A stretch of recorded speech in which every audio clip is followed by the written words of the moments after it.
दोस्तों आज की इस वीडियो हम सब क्लास 12 के जितने विद्यार्थी 18 फरवरी को हिंदी का पेपर देने वाले हैं मेरे प्यारे बच्चों, उनके लिए हम रस छंद अलंकार ट्रिक के माध्यम से प्यारे बच्चे बताने वाले हैं। प्यारे बच्चों, यदि आप सब अभी तक रस छंद अलंकार तैयार नहीं किए हैं तो बस इस वीडियो को प्यारे बच्चों शुरू से अंत तक जरूर देखिए। मैं इस बात की गारंटी करता हूँ कि इसी वीडियो में प्यारे बच्चों रस छंद अलंकार ये तीनों टॉपिक इसी वीडियो में याद करवा दूंगा। प्यारे बच्चों ऐसा ट्रिक बताने वाला हूँ, शायद यूट्यूब पर प्यारे बच्चों यह वीडियो पहली बार है। ठीक है, तो मेरे प्यारे बच्चों वीडियो को शुरू से अंत तक जरूर देखिएगा। यदि आप इस चैनल पर नए चैनल सब्सक्राइब जरूर कर लीजिएगा। यहाँ पर देखिए, सबसे पहले प्यारे बच्चों आप सभी को क्या करना है, रसों में क्या करना है, श्रृंगार रस को सबसे पहले तैयार करना है।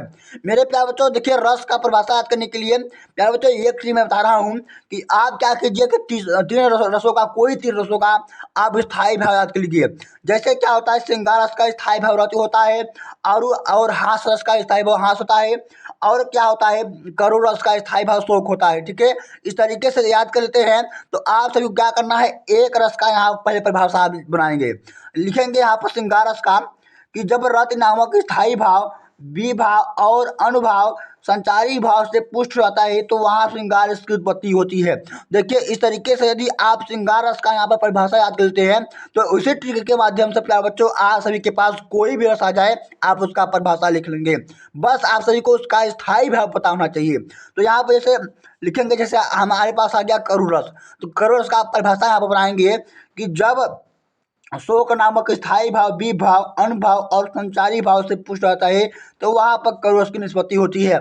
मेरे प्यारे बच्चों, इस तरीके से यही ट्रिक लगाकर आप सभी के बोर्ड एग्जाम में कोई भी रस आए, यही ट्रिक लगाकर प्यारे बच्चों आपको आना है और ऐसे ही परिभाषा आप सबको लिख कर आना है।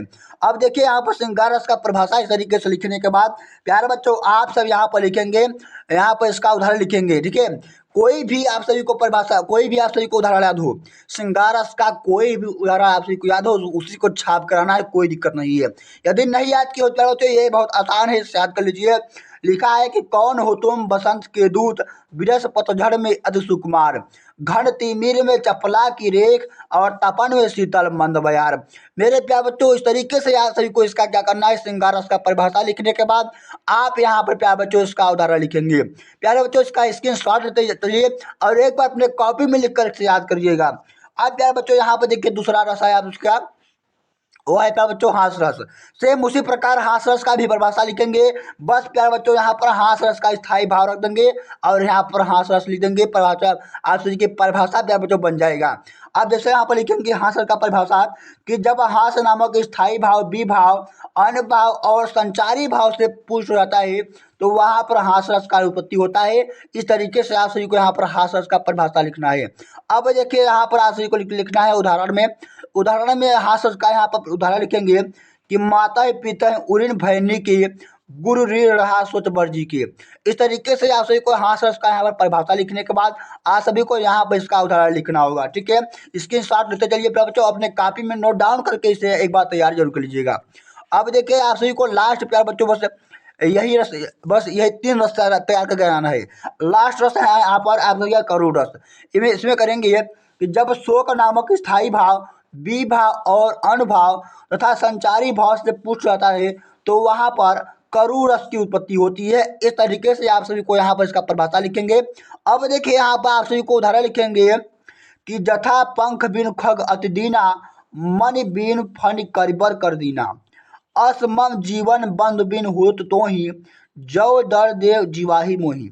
इस तरीके से प्यारे बच्चों आप सभी को यहाँ पर करुण रस का परिभाषा लिखेंगे और यहाँ पर आप इसका उदाहरण लिखेंगे। अब बात करते हैं प्यारे बच्चों आप सभी को छंद में कौन कौन सा छंद तैयार करके जाना है। देखिए प्यारे बच्चों, आप सब यहाँ पर मैं आप सभी को तीन छंद बताने वाला हूँ। प्यारे बच्चों, यहाँ पर दोहा बताने वाला हूँ, सोठा बताने वाला हूँ और चौपाई बताने वाला हूँ।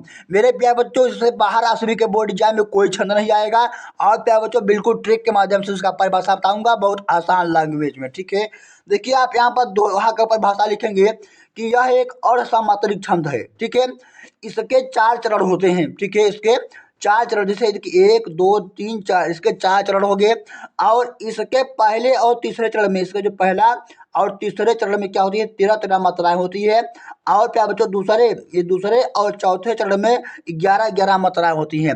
इस तरीके से प्यारे बच्चों यदि आप सोठा के याद करते हैं तो प्यारे बच्चों इसी का आप उल्टा कर देते हैं, आप उसी का यहाँ पर सोठा का परिभाषा बन जाता है। देखिए दोहा का इस तरीके से परिभाषा लिखने के बाद आप प्यारे बच्चों इसका यहाँ पर उदाहरण लेंगे और उसमें लिखेंगे कि सतगुरु हमसु रीझ कर कहया एक प्रसंग, बरस्या बादल प्रेम का भीज गया सब रंग। इस तरीके से आप सभी को इसका परिभाषा लिखने के बाद आप यहाँ पर उसका उदाहरण लिख देंगे। अब प्यारे बच्चों बात करते हैं यहाँ पर सोठा का। अब देखिए सोठा या दोहा आप सभी को याद हो गया। अब सोठा का इसी का उल्टा लिख देंगे। देखिए लिखेंगे कि यह दोहे का उल्टा होता है। ठीक है, देखिए क्या होता है, दोहा में कहा था कि पहले और तीसरे चरण में 13 मात्राएं था। ठीक है, लेकिन प्यारे बच्चों अब क्या है, सोठा में पहले और तीसरे चरण में 11 मात्राएं हैं। ठीक है, तो लिखेंगे कि यह दोहे का उल्टा होता है। इसके 4 चरण होते हैं। इसके पहले और तीसरे चरण में 11 मात्राएं और दूसरे और चौथे चरण में 13 मात्राएं होती हैं। इस तरीके से प्यारे बच्चों आप सभी को यहाँ पर इसका सोठा का परिभाषा लिखना होगा। अब देखिए यहाँ पर आप इसका उदाहरण लिखेंगे कि नील सरोरुह श्याम तरुण वरुण वारिज नयन करहु शो मम उर्धाम सदा सिर छागर स्वयं। इस तरीके से आप सभी को सोठा का परिभाषा लिख देना है, उदाहरण। ठीक है, अब बात करते हैं प्यारे बच्चों यहाँ पर चौपाई छंद का। ठीक है, देखिए बहुत ही आसान लैंग्वेज आप सभी को यहाँ पर परिभाषा लिखा हुआ है। चौपाई छंद का परिभाषा लिखेंगे कि यह सममात्रिक छंद है। इसमें 4 चरण होते हैं। ठीक है, इसके प्रत्येक चरण में 16 मात्राएं होती हैं। बस इतना ही परिभाषा लिखना है। अब आप यहाँ पर इसका उदाहरण लिखेंगे कि निरख सिद्ध साधक अनुरागे सहज स्नेहु सराहन लागे होत न भूतल भाव भरत को अचर सचर अचर करत को। इस तरीके से प्यारे बच्चों आप यहाँ पर चौपाई छंद का परिभाषा लिखेंगे। प्यारे बच्चों छंद में आप सभी को बस सिर्फ यही 3 छंद याद करके आना है। अब देखिए बात करते हैं प्यारे बच्चों की आप सभी को अलंकार में कौन कौन सा अलंकार आप सभी को पढ़ना है। ठीक है, तो देखिए सबसे पहले आप अलंकार तैयार करके जाइएगा। प्यारे बच्चों यहाँ पर है उपमा अलंकार। तो इसमें लिखेंगे कि जहाँ एक वस्तु की तुलना दूसरे वस्तु की जाती है वहाँ पर उपमा अलंकार होता है। इस तरीके से आप इसका यहाँ पर परिभाषा लिखेंगे। अब यहाँ पर उदाहरण लिखेंगे कि पीपर पात सरिस मंडोला हरिपद कोमल कमल से। ठीक है, या फिर ये लिख देंगे या फिर ये लिख देंगे, दोनों में से कोई एक ही लिख कर आना है आप सभी को। ठीक है, अब देखिए यहाँ पर दूसरा सभी का अलंकार है प्यारे बच्चों, वो है यहाँ पर रूपक अलंकार। ठीक है, रूपक अलंकार में आप यहाँ पर लिखेंगे कि जहाँ उपमेय में क्या लिखेंगे कि जहाँ उपमेय में उपमान का भेदरहित आरोप होता है वहाँ पर रूपक अलंकार होता है। इस तरीके से आप सभी को यहाँ पर इसका परिभाषा लिखेंगे। उदाहरण में लिखेंगे कि चरण कमल बंदव हरिराय। इस तरीके से आप सभी को लिख कर आना है। अब देखिए आप सभी का अलंकार जो सबसे अंतिम अलंकार है प्यारे बच्चों यहाँ पर उत्प्रेक्षा अलंकार है। यहाँ पर लिखेंगे कि जहाँ उपमेय में उपमान की संभावना की जाए वहाँ उत्प्रेक्षा अलंकार होता है। इस तरीके से आप सभी को यहाँ पर क्या करना है, इसका उदाहरण लिखेंगे। अब इसका क्या करेंगे, यहाँ पर परिभाषा लिखने के बाद यहाँ पर उदाहरण लिखेंगे कि सोहत ओढ़ा पीत पट श्याम सलौने गात मनोनीलमन शैल पर आतप प्रयोग प्रभात। इस तरीके से आप सभी को प्यारे बच्चों यहाँ पर उत्प्रेक्षा अलंकार का परिभाषा लिख कर आना होगा।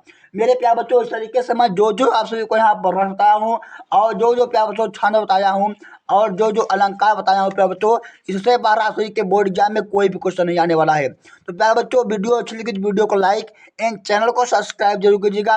प्यारे बच्चों यह वीडियो अपने उन दोस्तों तक शेयर कीजिए जो अभी तक प्यारे बच्चों रस अलंकार तैयार नहीं किए हैं। तो प्यारे बच्चों मिलता हूँ अगली वीडियो में एक नए टॉपिक के साथ। जय हिंद।